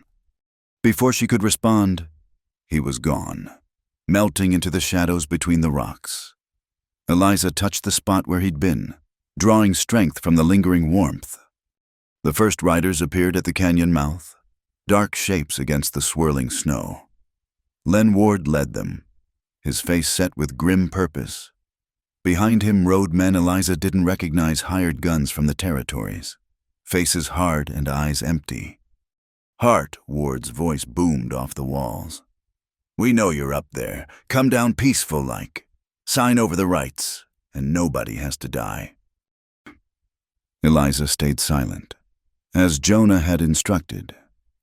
Let them wonder how many defenders waited in the rocks. "Have it your way," Ward signaled, and his men dismounted, spreading out to take cover. The first shot came from their side, sparking off the rock near Eliza's head. She flinched but held position. Not yet. Jonah had said, "Wait until they commit." More shots followed. A probing attack. The Shoshone warriors held their fire with admirable discipline. Then Ward's men started advancing, using coordinated movement to cover each other. "Now," Jonah's voice carried just far enough. Eliza sighted down her rifle at a man moving between rocks below. She aimed for his leg, squeezed the trigger. The rifle bucked against her shoulder, and the man went down, clutching his thigh. The canyon erupted in gunfire. The defenders had the high ground, but Ward's men had numbers. They pressed forward relentlessly, forcing the Shoshone to give ground. "Fall back to the second position," Jonah called. They retreated deeper into the canyon, where the walls narrowed. Eliza's ears rang from the gunfire. Her hands trembled as she reloaded. This was nothing like the romantic Western novels she'd read back east. This was chaos and terror and the copper taste of fear. A warrior beside her grunted and fell, blood spreading across his chest. Eliza dropped her rifle and pressed her hands to the wound, trying to stem the flow. "No use," the man gasped. He was young, perhaps 20. "Tell my son. Tell him his father died standing." "You're not dying," Eliza said desperately, but his eyes were already glazing. "Eliza, move." Jonah hauled her to her feet as bullets whined overhead. They stumbled to new cover, Ward's men pressing closer. "We can't hold," Little Eagle reported, blood streaming from a graze on his cheek. "Too many." "We don't need to hold," Jonah said, "just a little longer." Eliza understood. The dynamite. They just had to keep Ward's men in the canyon until... Creedy, Little Eagle pointed. The mining boss himself had arrived, sitting his horse at the canyon entrance like a general surveying his battlefield. Even at this distance, Eliza could see his satisfied smile. "It's over," Pike, Creedy called out. "You're outnumbered, outgunned. Surrender the woman and the rights, and I might let the rest of you live." "Counteroffer," Jonah called back. "You turn around now, and you might make it out of this canyon." Creedy laughed. "Empty threats from a dead man." "Now," Jonah said quietly to Little Eagle, who produced a small mirror and flashed a signal up the canyon wall. For a moment, Nothing happened. Then a rumble started. Low and building. Creedy's laugh cut off as he realized what was happening. Avalanche, move, move. But it wasn't an avalanche. It was controlled demolition. The charges Jonah had set brought down just enough rock to block the canyon entrance, trapping Ward's advance team while keeping Creedy and his reinforcements outside. In the confusion, the tide turned. Ward's men, realizing they were cut off, began to panic. Some threw down their weapons. Others tried to climb the canyon walls. Quarter one shouted, "We ask for quarter." "Throw down your arms!" Jonah commanded, "Hands where we can see them." One by one, the hired guns surrendered, but not Ward. Eliza saw him scrambling up a steep slope, making for a ledge that might lead to escape. Without thinking, she followed. The rocks were icy, treacherous.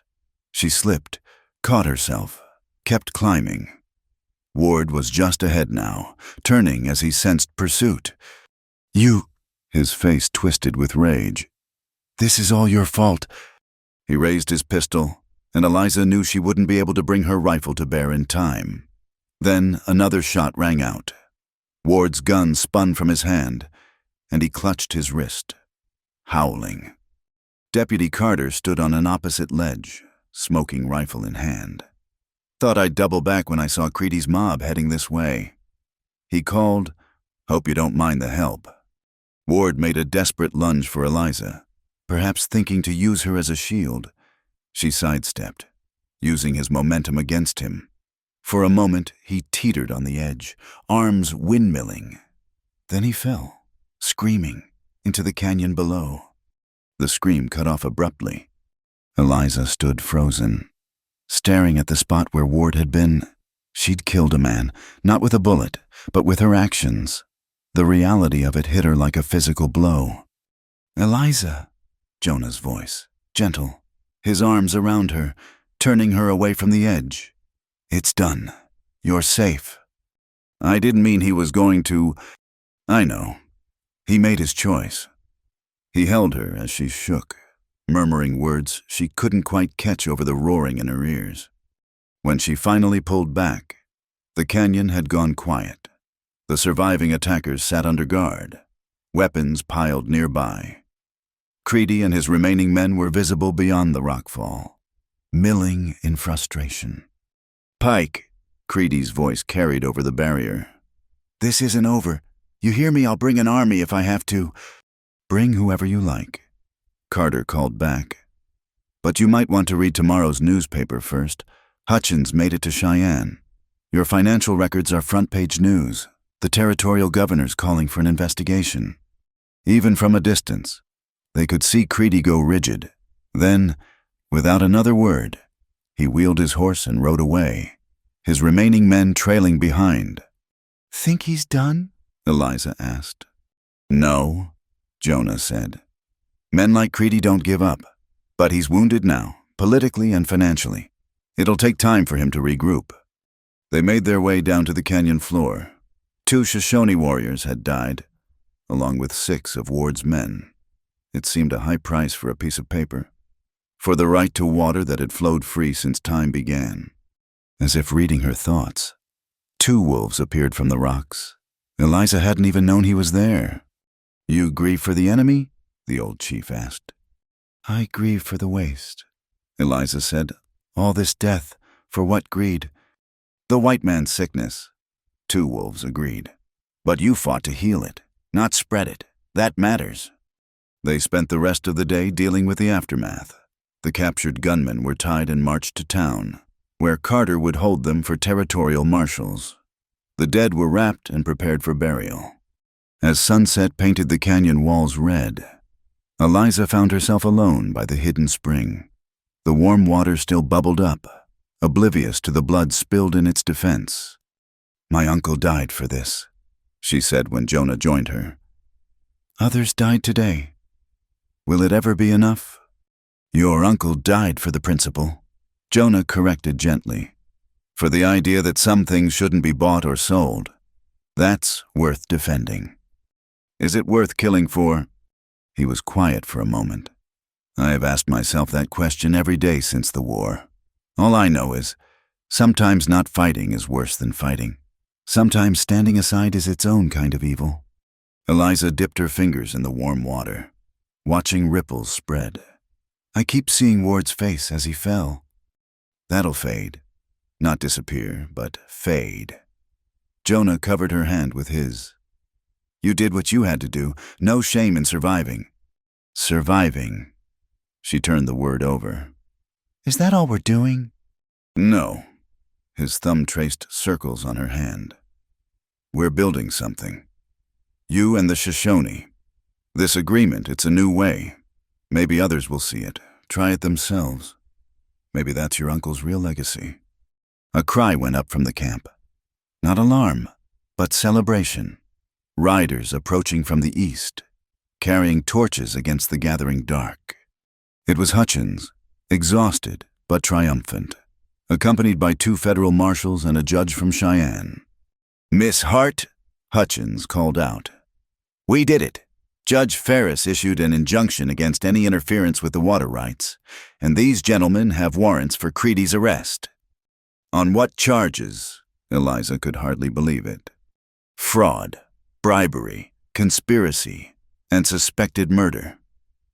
One marshal said, Your evidence was very compelling, especially the ledgers young Miss Ward provided. Relief washed over Eliza so powerfully her knees nearly buckled. Jonah steadied her, his presence solid and reassuring. It's not over, the marshal continued. Creedy's got powerful friends. This will be a long fight in the courts. But it's a fight with rules, Eliza said. With law, that's all we wanted. That night, they celebrated quietly in the Shoshone camp. The victory was real, but tempered by loss. Eliza found herself watching the fire, thinking of all that had led to this moment. Regrets? Jonah asked, settling beside her. No, she said, surprising herself with the truth of it. Fear for what comes next, but no regrets. Good. He pulled her closer, and she rested her head on his shoulder. Around them, Shoshone and White sat together, sharing food and stories. It wasn't perfect. Too much history stood between the peoples for that, but it was a beginning. Tomorrow would bring new challenges. Creedy wouldn't give up easily. And there would be those who saw the water-sharing agreement as a dangerous precedent. But tonight, the warm springs flowed free. The law stood on their side, and the man she loved was alive and whole beside her. It was enough. For now, it was enough. In the distance, wolves howled not the threatening cry she'd once feared, but something almost like a song. The mountains were singing, Jonah had told her once, singing of endurance, of cycles that outlasted human greed. Eliza Hart, who had come west with nothing but dreams and determination, listened to that ancient song and found her own voice within it. The schoolmarm from Philadelphia was gone. In her place sat a woman of the territories, scarred but not broken, ready for whatever battles tomorrow might bring. The warm springs would flow, the agreement would hold, and justice, imperfect but persistent, would find its way like water through stone. The courtroom in Cheyenne buzzed with barely contained energy. Eliza sat beside the territorial prosecutor, her hands folded tightly in her lap to keep them from trembling. Across the aisle, Silas Creedy lounged with affected ease, surrounded by 3 lawyers in expensive suits from Denver. Appearances can be deceiving, Jonah murmured from the row behind her. He's worried. Look at how he keeps checking his watch. It had been 2 weeks since the canyon fight, 2 weeks of depositions, testimony, and legal maneuvering. The federal marshals had arrested Creedy at his mansion. Finding him burning documents in his study fireplace, documents Beth Ward's courage had ensured were already copied and secure. All rise for the Honorable Judge Ferris. The bailiff called. Judge Ferris was a small man with sharp eyes that missed nothing. He'd reviewed the evidence for days, questioning witnesses with surgical precision. Now, the moment of truth had arrived. Before I address the criminal charges, Judge Ferris began. There is the matter of the water rights dispute. I have reviewed the documents dating back to 1858, the testimony of multiple witnesses, and the agreement filed between Miss Eliza Hart and the Shoshone band led by Chief Two Wolves. Creedy's lead lawyer stood. Your Honor, surely you cannot give credence to an agreement made with Indians who have no legal standing. Sit down, Counselor. The judge's voice brooked no argument. The Shoshone people have occupied these lands since before any of us arrived. While the law has been inconsistent in recognizing their rights, the agreement before me is between Miss Hart, a legal landowner, and other parties with whom she chooses to share access. It is both legal and, dare I say, admirably forward-thinking. A murmur ran through the packed courtroom. Eliza glimpsed Two Wolves in the back row, his weathered face impassive, but his eyes bright. Furthermore, the judge continued, the evidence clearly shows that Mr. Creedy engaged in a systematic campaign of intimidation, fraud, and violence to obtain these water rights. The testimony of Beth Ward, corroborated by financial records, reveals bribes paid to territorial officials, forged documents, and payments to men of violence. Lies and speculation, Creedy burst out, his composure cracking. That girl would say anything to spite her brother's memory. Mr. Creedy, you will remain silent or be held in contempt. Judge Ferris shuffled his papers. As to the matter of Theodore Hart's death, the courtroom fell silent. This was the heart of it. Murder was a hanging offense. While the evidence strongly suggests foul play, the witness who could provide direct testimony, one Morrison, is deceased under suspicious circumstances. Without his testimony, I cannot find sufficient evidence for a murder conviction. Eliza's heart sank. Behind her, she heard Jonah's sharp intake of breath. After everything, would Creedy escape the worst of his crimes? However, the judge continued, and Eliza's hope rekindled. The charges of fraud, conspiracy, bribery of public officials, and incitement to violence are amply supported. Mr. Creedy, you are hereby found guilty on all counts. You will be held pending sentencing, which I assure you will be severe. The gavel came down with finality. Creedy lurched to his feet, face purpling with rage. You can't do this. I built this territory. I brought progress, prosperity. You brought greed and corruption. Judge Ferris said coldly, Bailiffs, remove him. As Creedy was dragged out, still shouting, his eyes met Eliza's. The hatred there made her shiver, but she held his gaze steadily until he was gone. Outside the courthouse, a crowd had gathered. News traveled fast in Cheyenne, and Creedy's conviction was the biggest story in years. Sam Hutchins was there, notepad ready, along with other journalists who sensed a story that would sell papers from Denver to San Francisco. Miss Hart, how does it feel to have won? Hutchins called out. Justice isn't winning or losing. Eliza replied carefully. It's about doing what's right. My uncle knew that. He died for it. Today, the law upheld what he believed in. What about the water-sharing agreement with the Shoshone? Some are calling it radical, even dangerous. Two Wolves stepped forward before Eliza could answer. Dangerous to share water, to recognize that the land provides for all who respect it. The only danger is in greed that knows no limits. Chief Two Wolves, another reporter called. What do you say to those who claim Indians have no right to these resources? I say, look at the mountains, the streams. They were here before any of us. They will be here after. We are all temporary. Better to be temporary friends than temporary enemies. The crowd stirred, some nodding, others muttering disapproval. But the seed was planted, the idea that cooperation might succeed where conflict had failed. As they made their way back to Mabel's boarding house, Deputy Carter caught up with them. Miss Hart, Mr. Pike, thought you should know we caught 2 of Creedy's men trying to sneak out of town. They're willing to testify about things they've done, things they've seen. Might be enough to bring murder charges after all. Will they testify? Jonah asked skeptically. Men like that aren't known for their courage. They're more afraid of hanging than of Creedy now. Besides, Carter's young face hardened. One of them bragged about being there when your uncle died. Seemed proud of it, until he realized I was listening. Eliza felt Jonah's hand on her shoulder, steadying. Thank you, Deputy. Will you see it through? Count on it. Your uncle was a good man. Deserved justice, even if it comes late. That evening, Mabel organized a celebration at the boarding house. The dining room overflowed with townspeople who'd found courage to speak out against Creedy once his power broke. Even Reverend Dawson appeared, sheepishly apologizing for his role in Creedy's schemes. I lost my way. He admitted to Eliza, let fear and greed guide me instead of faith. I hope you might consider staying, helping us rebuild better. That was always my intention.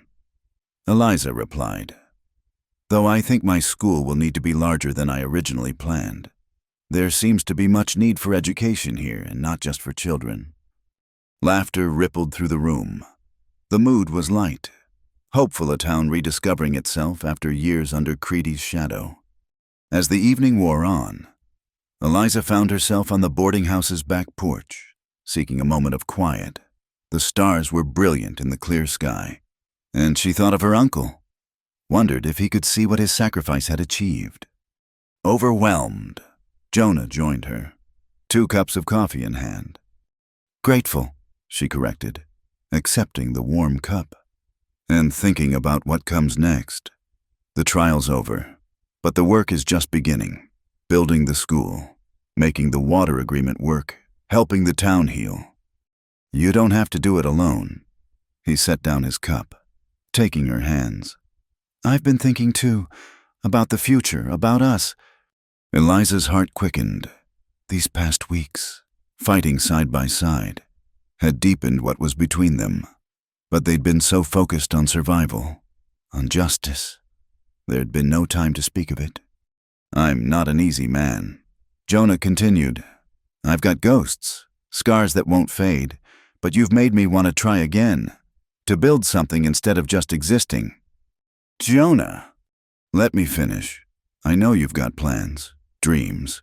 I won't ask you to give them up, but maybe there's room in those plans for a broken-down mountain man who loves you more than life itself. Eliza's eyes filled with tears. You're not broken.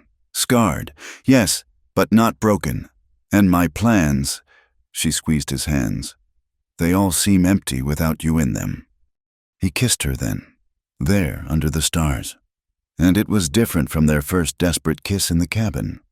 This was a promise, a beginning, a choice made in hope rather than fear.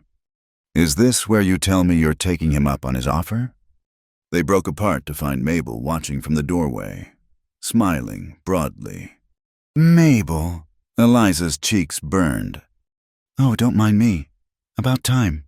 I say, this town needs more beginnings and fewer endings.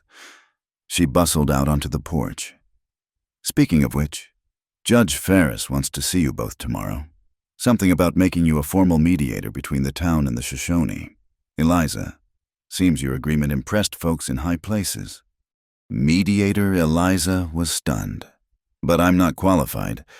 You negotiated the first successful water-sharing agreement in the territory. Jonah pointed out. You brought down the most powerful corrupt man in 3 counties. I'd say you're qualified. He's right, Mabel agreed. Besides, the Shoshone trust you. That's worth more than any law degree. The next morning brought new challenges and opportunities. Judge Ferris formally appointed Eliza as territorial mediator for Indigenous affairs, a newly created position recognizing the changing times. The salary was modest, but enough to fund her school. Times are changing, the judge told her privately. The old ways force, fraud, theft, they're dying. Maybe slowly, but dying nonetheless. We need people like you to help birth something better. 2 wolves and Little Eagle were waiting outside the judge's chambers. The old chief smiled when he saw Eliza's expression. The spirits work in strange ways, he said. A woman from the east becomes a bridge between worlds. Your uncle would laugh with joy. I hope I can live up to the responsibility. You already have, Little Eagle said. The young ones speak of you with respect. You fought for justice, not just for yourself, but for all. That matters. As they walked back through Cheyenne's streets, Eliza marveled at how much had changed. Creedy's businesses were being investigated, his ill-gotten gains distributed to those he'd cheated. The water flowed free at Dry Creek, protected by law and mutual respect, and she had found not just purpose, but love in this unlikely place. Regrets about leaving Philadelphia? Jonah asked, reading her thoughts as he often did now. Philadelphia gave me education. Eliza replied, but this place gave me purpose. And you? Smooth talker, he teased, but his eyes were warm. That evening, they stood together at Dry Creek, watching the sunset paint the mountains gold and crimson. The warm spring bubbled peacefully, its secret safe now, shared by those who understood its true value. What do you think happens now? Eliza asked. We build, Jonah said simply. Day by day, brick by brick. Your school, our home, a future where my ghosts are just memories and your dreams have room to grow. She leaned into him, feeling the solid warmth of his presence. Our dreams, she corrected. Our future. A hawk circled overhead, riding the thermals above the warm spring. In the distance, they could hear voices Shoshone children playing by the creek, their laughter mixing with the sound of water over stone. Listen, Jonah said softly. That's the sound of peace. And it was. Not the silence of fear that had gripped the territory under Creedy's rule, but the living peace of communities choosing to build together rather than tear apart. Tomorrow would bring its own challenges. There would be those who resented the changes, who preferred the old ways of taking what they wanted. But tonight, justice had won a victory. Love had found a way, and the warm waters of Dry Creek flowed on a reminder that some things were worth fighting for, worth dying for, and ultimately, worth living for. The new mediator of Benson's Crossing and the mountain man who loved her stood together as darkness fell, planning a future as warm and enduring as the springs they'd fought to protect. Spring came late to the Bighorn Mountains that year, but when it arrived, it transformed the landscape with startling beauty. Ice gave way to rushing water, brown earth yielded to green grass, and the warm springs of Dry Creek became a gathering place for new life elk, deer, and the people who had learned to share the land. Eliza stood in the doorway of the newly built schoolhouse, watching children arrive for morning lessons. Shoshone and settler children together, their laughter bridging differences their parents were still learning to navigate. The building smelled of fresh pine and possibility. 14 students today, Jonah observed, joining her. Word spreading. Good word, I hope. The best kind that their children are learning to read, write, and understand each other. He wrapped an arm around her waist. Ready for today, their wedding day. After months of courtship conducted between building projects and mediating disputes, they had chosen the spring equinox, a day of balance between light and dark, fitting for a union that bridged two worlds. As ready as anyone can be, Eliza admitted. Though I never imagined getting married with two wolves performing the ceremony alongside Reverend Dawson. Times change. Even Dawson's learning that. Jonah's eyes crinkled with amusement. Besides, Mabel threatened to shoot anyone who objected to the arrangements. The schoolhouse quickly filled as Eliza began the morning lesson. She'd written, "Courage is truth in motion," on the blackboard, the same words from that dark day when everything seemed lost. Now they served as inspiration rather than desperate hope. Miss Hart? Little Sarah Quinn raised her hand. Will you still be our teacher after you marry Mr. Pike? Of course, though I'll be Mrs. Pike then. My grandmother says marriage changes everything. Singing lark, One of her Shoshone students added solemnly, "Some things change." Eliza agreed. "But the important things, like my commitment to this school and to all of you, those remain constant." After dismissing class early for the wedding preparations, Eliza found herself in Mabel's boarding house, being fussed over by what seemed like half the women in town. Her dress was simple but elegant cream-colored wool with delicate embroidery, a gift from the ladies' sewing circle. "Never thought I'd see the day," Mabel said, pinning wildflowers in Eliza's hair. "Jonah Pike, settling down again. You've worked a miracle, girl." "No miracle, just patience and stubbornness." "Same thing, in my experience." Mabel stepped back to survey her work. "Your uncle would be so proud. You've done more than save his land, you've saved this whole territory's soul." A knock came at the door. Beth Ward entered hesitantly, carrying a small wrapped package. "I hope I'm not intruding," she said. "I wanted to give you this before the ceremony." Eliza opened the package to find a silver locket, delicately engraved with mountain flowers. "It was my mother's," Beth explained. "Before Len went bad, before everything fell apart, she used to say it brought her luck in love. I thought maybe it could bring you the same." "Beth, I couldn't. Please, you gave me courage to stand up to my brother, to do what was right. Let me give you this small thing in return." Eliza embraced the younger woman, feeling the weight of redemption in that simple gesture. Beth had lost her brother to violence and greed, but she'd found her own strength in the aftermath. The ceremony took place at Dry Creek, where the warm springs had been transformed into a natural cathedral. Wooden benches arranged on the grass, wildflowers everywhere, and the sound of running water providing nature's music. Both communities had gathered settlers on one side, Shoshone on the other, though the division was less rigid than it might have been a year ago. Jonah waited by the spring, wearing his best buckskins and a new shirt Eliza had sewn for him. His face, usually so guarded, showed every emotion as she approached on Carter's arm, the deputy having offered to stand in for her absent father. "You clean up nice for a mountain man," she whispered when she reached him. "You make it worth the effort," he replied, taking her hands. The ceremony itself was unique. Two wolves spoke first in Shoshone, blessing their union according to ancient traditions. He bound their wrists together with a strip of soft deer hide, symbolizing their joined paths.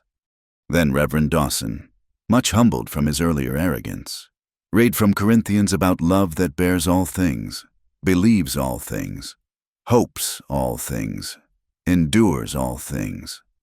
"Do you, Eliza Hart, take this man to be your husband, in wilderness and settlement, in plenty and in want, in joy and sorrow, as long as you both shall live?" "I do," she said, her voice carrying clear across the water. "Do you, Jonah Pike, take this woman to be your wife, to cherish and protect, to support her dreams as she supports yours, in this life and whatever comes after?" "I do." His voice was rough with emotion. "Then, by the power vested in me by the territory of Wyoming, and by the bonds recognized by the Shoshone people, I pronounce you husband and wife." When they kissed, a cheer went up from both sides of the gathering. For a moment, all divisions were forgotten in the simple joy of witnessing love triumph over loss. The celebration continued into the evening. Tables groaned under the weight of food from both cultures: venison stew, cornbread, traditional Shoshone fry bread, and Mabel's famous apple pies. Musicians played fiddle and drum, creating a unique sound that had feet tapping on both sides. As twilight painted the sky purple, Sam Hutchins approached the newlyweds. "Quite the gathering," he said. "Mind if I write about this territorial mediator weds mountain man in ceremony of unity? It'll sell papers and maybe inspire others." "Write the truth," Eliza said. "That's all we ask. The truth is better than any fiction I could create." He gestured to where Shoshone and settler children played together by the spring. "This is the future. Isn't it not conquest or division, but This, later. As the celebration continued, Jonah drew Eliza away to a quiet spot by the spring, the same place where they'd shared their first real kiss, where fear had given way to trust. "No regrets?" he asked, echoing his question from the trial. "Only one," she said, "that Uncle Theodore isn't here to see this." "He sees," Two Wolves said, appearing beside them with his characteristic silence. "The spirits of those who love us never truly leave. Your uncle's dream lives in this school, this water, this joining of peoples." He smiled. "And perhaps in time, in your children who will know no other way but peace between neighbors." The old chief drifted away, leaving them alone with the stars and the eternal sound of warm water over stone. "Children," Eliza mused. "I hadn't thought that far ahead." "I have," Jonah admitted. "Scared the hell out of me at first after what happened before, but watching you with your students, seeing how you've healed this place." He pulled her close. "I want to try again, build a family on something other than fear." "A family built on hope," Eliza agreed, "on trust, on the wild possibility that people can change, can choose better paths." They stood together as the moon rose full and bright, silvering the water and the new grass. In the distance, music and laughter continued the sound of community being reborn. Tomorrow would bring new challenges. There would always be those who resented change, who preferred the old ways of taking without giving. But tonight, the warm springs flowed free for all who thirsted. The school stood ready to teach new generations, and two scarred souls had found in each other the courage to love again, to build again, to hope again.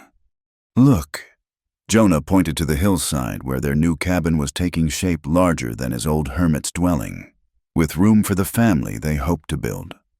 "Home. Home," Eliza agreed, the word tasting sweet on her lips. Not the home she'd left in Philadelphia, not the temporary shelter of her uncle's cabin, but something new created by choice, defended by courage, and blessed by the union of two peoples learning to see each other as human. As they walked back to the celebration, hand in hand, Eliza thought of the journey that had brought her here. A frightened girl facing a wall to hide her fear had become a woman who faced down injustice and won. A bitter mountain man had remembered how to love. A divided community had found common ground in flowing water and children's laughter. The transformation wasn't complete, might never be complete, but it was begun, and that was enough. Like the warm springs that never ceased flowing, renewal was possible as long as people chose courage over fear, trust over suspicion, love over hate. "Hey, Mrs. Pike," Jonah said, testing the words. "Ready to face whatever comes next?" "With you," Eliza squeezed his hand. "Always." They rejoined their guests as the celebration continued under the stars, Shoshone and settler, young and old, all united in this moment of joy. The warm springs of Dry Creek flowed on, patient and eternal, having witnessed hatred and healing, violence and peace, death and new life. And in that flowing water was a promise that some things endure, that justice can prevail, that love can bridge any divide if given the chance to grow. The West was still wild, still dangerous in places, but here, in this small corner of Wyoming territory, wildness had given way to something rarer and more precious. A place where different peoples could sit at the same table, where children could learn side by side, where a woman's courage could change the course of history, and where love could bloom even in the harshest ground. As the first stars appeared overhead, Eliza Hart Pike looked around at all they'd built and protected, all they'd risked and won. Her uncle's legacy lived on not just in the land or the water, but in the connections between people who'd chosen to see each other as neighbors rather than enemies. "Courage is truth in motion," she whispered, remembering the words that had guided her through the darkest days. And indeed it was. The truth of water that flowed for all, the truth of children who saw no color but friendship, the truth of love that conquered fear, the truth of a new West being born, one choice at a time. Thank you for listening to this story of love, justice, and courage in the American West. I'd love to know where you're listening from. Please share in the comments below so we can connect and discuss what this tale meant to you. If you enjoyed this story, please subscribe to Wild West Tales and hit the like button. And don't forget to press the hype button to help more people discover and experience this journey. Your support helps keep these stories alive for listeners around the world. Until next time, keep riding toward the horizon where new stories await.